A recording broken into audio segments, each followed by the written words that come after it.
तो मैंने यहाँ पे क्या कर दिया, जो लेंथ है लेंथ तक का लूप चला दिया कि जितना बड़ा लेंथ होगा ना उतना ही हम इनपुट यूज़र से लेते चले जाएंगे।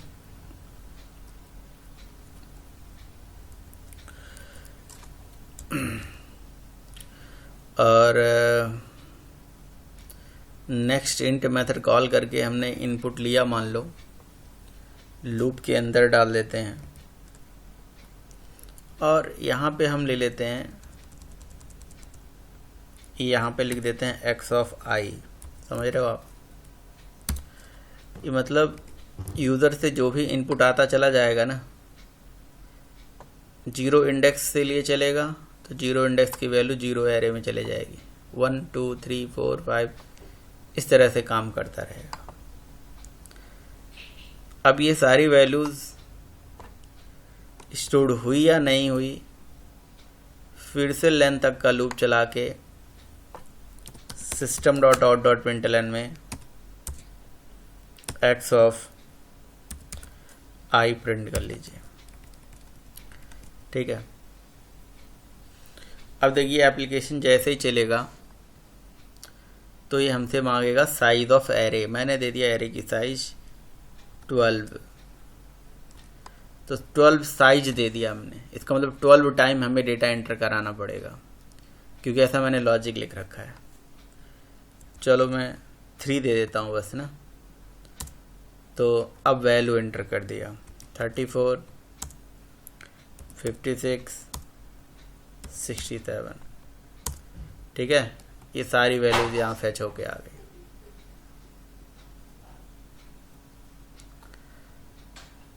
बताइए।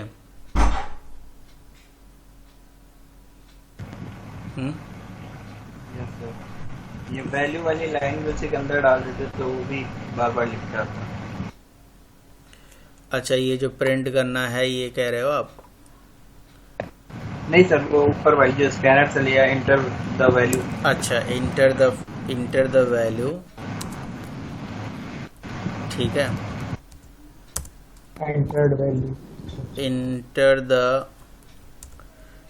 ठीक है, enter the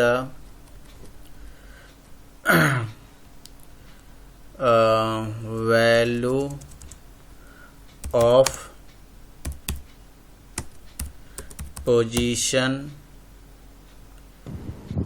equal to double code plus i. ठीक है, ये भी एक ऑप्शन है। मतलब इसको कॉपी कर लीजिए, इसको कमेंट कर लीजिए और यहीं पे प्रिंट कर लीजिए। तो ठीक है, साइज दे दिया मैंने 3। तो अब यहाँ पे आ गया एंटर द वैल्यू ऑफ। अच्छा, ये मैंने यहाँ से हटाया नहीं था,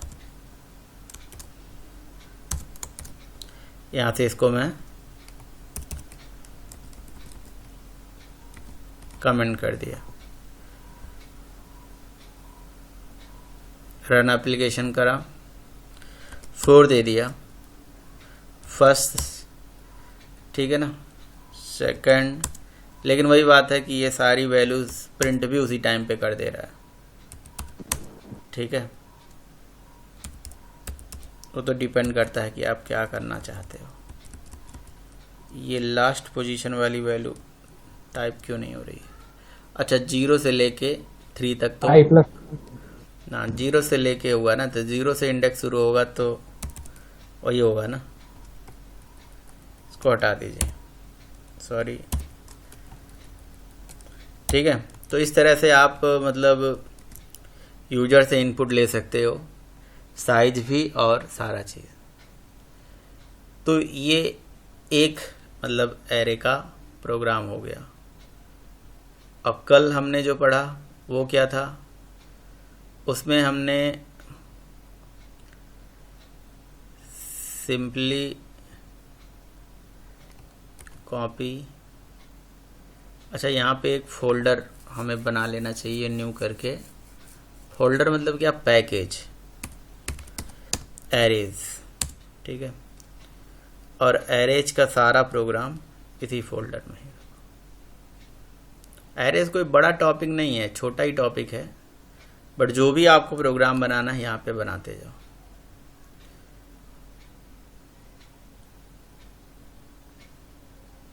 एक मिनट रुको। तो और दूसरा जो तरीका हमने कल पढ़ा था उसमें हमने ये सारा साइज वाइज जो हम यहाँ यूज़र से इनपुट करा रहे हैं वो हमने यूज़र से इनपुट ना करा के वो साइज हम फिक्स कर दे रहे थे, राइट? यही तो कर रहे थे। जैसे 10 साइज का एरे बना दिया, लेंथ तक का लूप चला दिया, और इस 10 साइज के एरे में मुझे वैल्यू डालनी है तो कैसे डालेंगे? अगर साइज भी फिक्स है, या तो मैनुअली वैल्यू डालें कि एक्स के 0 पोजीशन पे ये पहुंच जाए, 1 पोजीशन पे ये पहुंच जाए, जो भी है, ठीक है। तो एक तो तरीका ये हो गया, ठीक है। और जहाँ कोई वैल्यू नहीं होगी वहाँ डिफ़ॉल्ट वैल्यूज़ आपका प्रिंट होके आ जाएगा, ठीक है। और यहाँ से सर 1 पे 2 बार वैल्यू असाइन कर दी तो जो दोबारा वाला वैल्यू होगा वही ओवरराइट हो जाएगा वहाँ पे, कोई दिक्कत नहीं। और एक दूसरा तरीका मैंने आपको एरे बनाने के लिए बताया कि हम लिखेंगे इंट वेरिएबल का नाम और यहाँ लिखेंगे वैल्यू सेपरेटेड बाय कॉमा, ठीक है। पैरेंथेसिस लगा के अब वैल्यू इंसर्ट कराते चले जाइए। जितनी वैल्यू आप दोगे उतनी उस एरे की साइज हो जाएगी, ठीक है। एक्स नाम से वेरिएबल है तो वाई ले लीजिए आप, ठीक है। अब इस वाले लाइन में हम न्यू नहीं लिख रहे हैं, विदाउट न्यू लिख रहे हैं। तो विदाउट न्यू वाले अप्रोच को आप इम्प्लिसिट अप्रोच बोल सकते हैं, ठीक है। इसमें डिक्लेरेशन इनिशियलाइजेशन दोनों एक ही स्टेप में हो जाता है, ठीक है। बताइए कोई क्वेरी, कोई क्वेश्चन?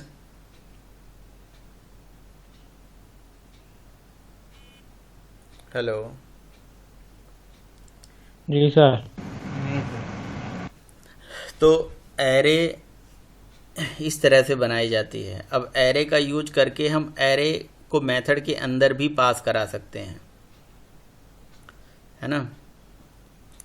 अच्छा, इससे रिलेटेड मेरे पास कुछ नोट्स वोट्स भी पड़े होंगे, पुराने डॉक्स पड़े होंगे, मैं आपको दिखा देता हूँ, दे भी दूंगा मैं आपको एक करके।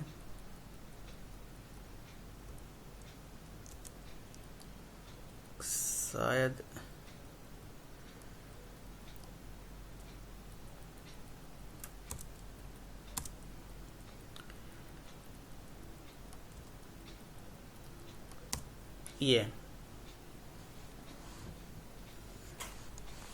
ये इंट्रोडक्शन टू एरे, ठीक। एरे क्या होता है, कैसे काम करता है, एरे का डिक्लेरेशन। टाइप्स 2 टाइप के होते हैं, ठीक है रवि। 2 टाइप जी के सर। एरे होते हैं, एक होता है सिंगल डायमेंशनल एरे और एक होता है मल्टी डायमेंशनल एरे,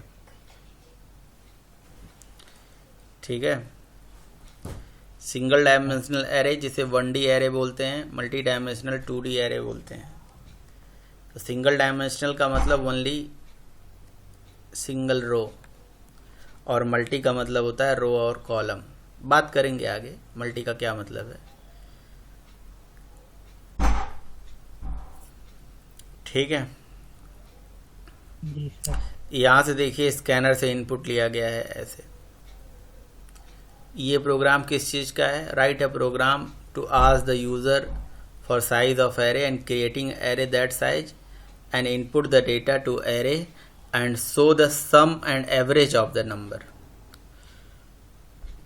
ठीक है। तो आप देख सकते हो एवरेज और सम कैसे निकल रहा है। कुछ नहीं, स्कैनर से इनपुट लिया गया, वही लेंथ तक का लूप चला दिया गया है और जो भी नंबर आ रहा है उसको स्टोर कर दिया गया। और सम मतलब पूरे नंबर को, सारे वैल्यूज़ को जोड़ते चले गए, ठीक है। ये सम है। सम एक वेरिएबल ले लिया, उसमें 0 1 मतलब जितनी वैल्यूज़ हैं जोड़ दिया, और सम डिवाइड बाय लेंथ जो हम कर देंगे तो उसका एवरेज निकल जाएगा। हो जाएगा। हो जाएगा। अब मैं आपको फाइल भी दे दूंगा, प्रोग्राम बना लेना। तो इस तरह से इसका आउटपुट आ जाएगा। अच्छा जी, 2 बार यही चीज़ लिखा गया है यहाँ। इसके बाद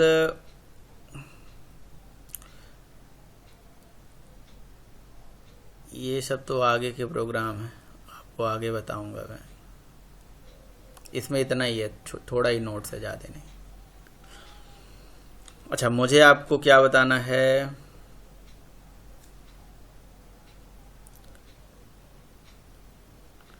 मैं आपको याद दिलाना, ये पूरा बुक दे दूंगा सारा उठा के, है ना। अलग अलग दूंगा तो इधर उधर हो जाएगा।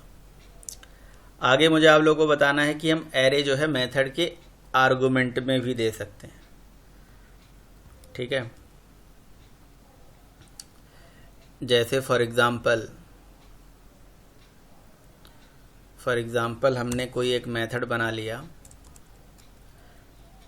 से, मैंने एक मेथड बना लिया पब्लिक। सर ये है तो मेन मेथड में एरे। हाँ जी, मेन मेथड में है तो सर एरे। मेन मेथड में एरे है तो सर। तो मेन मेथड में एरे है, बट हम एरे को किसी, हाँ अच्छा मेन मेथड के अंदर एरे है, ये जो कह रहे हो, हाँ बिल्कुल सही बात है। ये मेन मेथड में स्ट्रिंग टाइप का एरे है। ठीक है, तो मेन मेथड में स्ट्रिंग टाइप का एरे पास हो रहा है, तो ऐसे हम भी मतलब बना सकते हैं, हम भी खुद का मेथड बना के एरे पास करवा सकते हैं। कहने का मतलब ये है, जैसे मेन मेथड में स्ट्रिंग टाइप का एरे है, और अगर आपको याद होना चाहिए जब हमने मेन मेथड को कॉल किया था तो एरे बना के पास करवाया था। ठीक है, उसी तरह से यहाँ पे भी एरे बनाया जा सकता है, पास कराया जा सकता है, कोई दिक्कत वाली बात नहीं। ठीक है, तो जैसे मैं वही बना रहा था कि जैसे मैं मान लो मैक्सिमम या मिनिमम निकालना है मुझे, तो मैंने पब्लिक वाइड मैक्स, मतलब किसी भी एरे के अंदर से मैक्सिमम एलिमेंट, बड़ा वाला एलिमेंट जो है मुझे निकाल के लाना है। तो मैंने यहाँ पे एक एरे ले लिया इंटीजर टाइप का। ठीक है, ऐसे इंटीजर टाइप का एरे मैं बना सकता हूँ। ठीक है, नीचे मैं हटा दे रहा हूँ। अब हमारे पास 2 तरीके हैं। अच्छा, इस मेथड को मैं स्टैटिक बना लेता हूँ, मान लीजिए।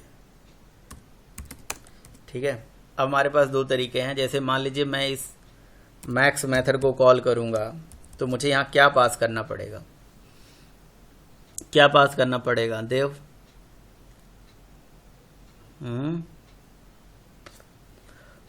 मैक्स मेथड में क्या पास करना पड़ेगा?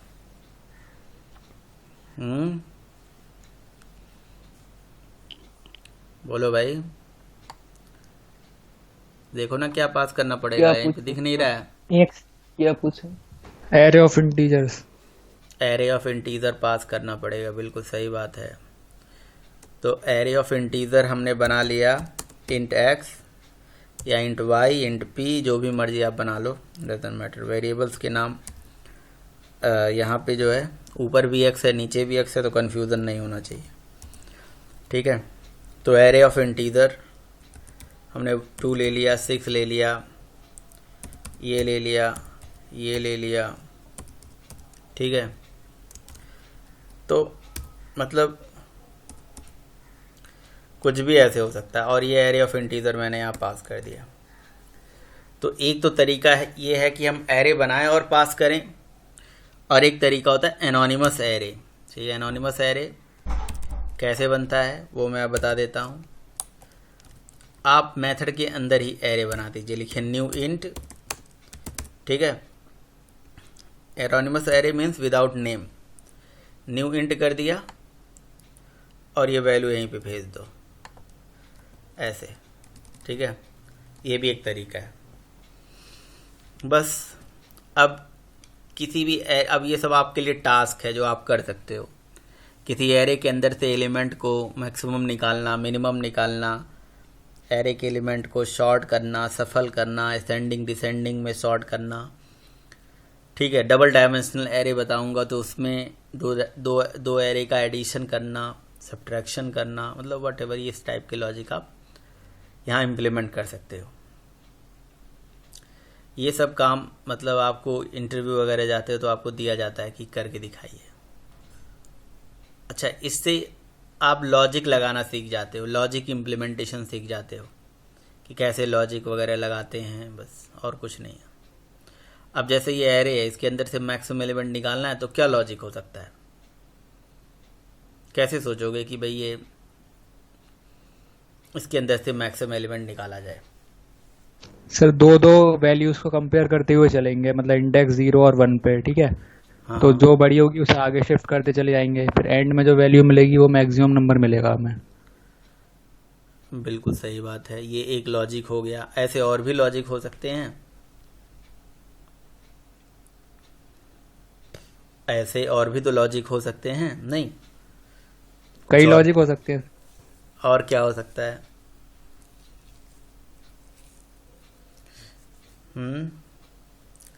मतलब जो भी लॉजिक हो सकता है आप वहाँ पे सोच सकते हो, कर सकते हो। तो बताओ, आप बताओ फिर, एकांश बताओ मैं कैसे करूँ इसको, कैसे कंपेयर करूँ?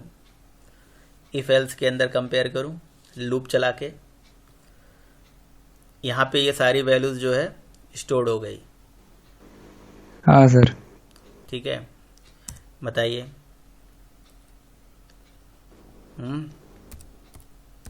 तो मैंने यहाँ पे इंट मैक्स नाम से एक वेरिएबल ले लिया,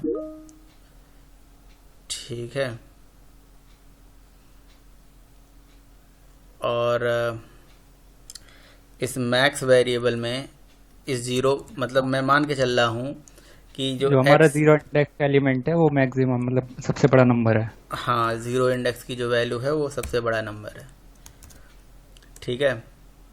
और उसके बाद हमने यहाँ पे फॉर लूप चलाया, फॉर लूप ले लीजिए। ठीक है। फॉर लूप चला दिया 0 से लेकर लेंथ तक का, ठीक है। आप देख रहे हो अपने आप आ गया, ठीक। और कंडीशन लगा दिया कि ये जो मैक्सिमम एलिमेंट है, ये जो मैक्सिमम एलिमेंट आया है, ठीक है, क्या लेस है इसका, सॉरी यहाँ लेस का साइन यहाँ से आ जाएगा, ओ कहाँ से आ जाएगा, यहाँ से ग्रेटर का साइन है, ये लेस का साइन है। तो क्या लेस देन है आपके व्हाट, एक्स ऑफ आई, ये तो 0 चेक करता रहेगा ना। तो उसे फिर सर 1 से कर लीजिए ना, क्योंकि उसमें तो वही असाइन करा है। चलो ऐसे भी हो जाएगा, एक्स ऑफ आई। और अगर ऐसा है तो जो मैक्सिमम नंबर है, मैक्सिमम के अंदर हम यानी कि एक्स ऑफ आई को असाइन कर लें, असाइन कर दें। समझ में आ रहा है? बस। और इस लूप के बाहर यहाँ एसओपी में यहाँ पे लिख दें किसको, max number is equal two plus max, ठीक है। तो ये है ना मैक्सिमम, सही है। और अगर ये जो ग्रेटर देन का साइन है इसी की जगह पर अगर लेस देन लगा देंगे तो ये मिनिमम रिटर्न कर देगा हमें। यहाँ पे अगर ऐसे चेक कर देंगे कंडीशन तो ये मिनिमम रिटर्न कर देगा हमें, ठीक। तो ये एक तरीका है भाई।